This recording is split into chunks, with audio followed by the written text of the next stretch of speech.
Hi guys, welcome to Miso Fame YouTube channel. இன்றைக்கி நம்ம என்ன பார்க்க போகிறோம் அப்படின்னா, எம்மியான வாழைக்காய் பஜ்ஜி எப்படி செய்கிறதுன்னு பார்க்க போகிறோம்.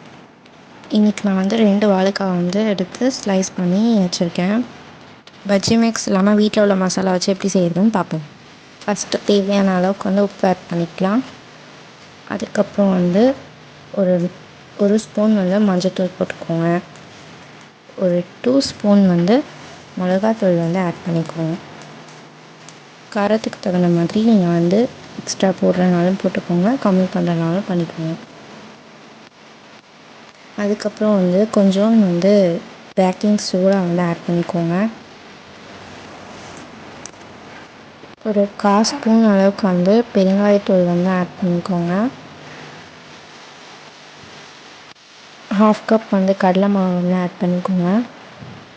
அதுக்கப்புறம் வந்து ஒரு 2 டேபிள் ஸ்பூன் வந்து அரிசி மாவு ஆட் பண்ணிக்கோங்க. அப்போ தான் வந்து கிறிஸ்பியாக இருக்கும். அதுக்கப்புறம் அதை நல்லா மிக்ஸ் பண்ணிக்கோங்க.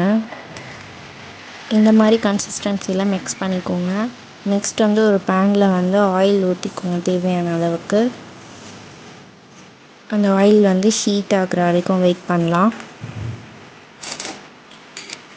ஆயில் வந்து ஹீட் ஆகிடுச்சு. இப்போ வந்து நம்ம அதில் வந்து வாழைக்காய் வந்து போட்டுடலாம்.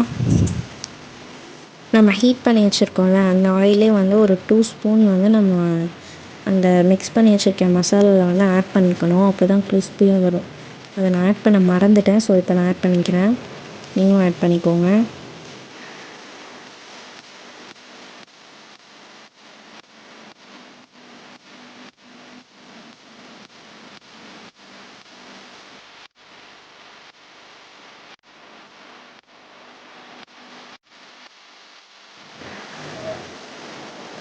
ஃபஸ்ட்டு பேட்ச் வந்து போட்டு எடுத்தாச்சு. இப்போ செகண்ட் பேட்ச் வந்து போட்டுக்கலாம்.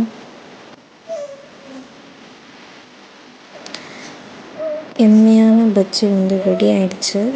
இப்போ வந்து அதை பிச்சு பார்த்துடலாம். எவ்வளோ கிறிஸ்பியாக இருக்குன்னு நீங்களே பாருங்கள்.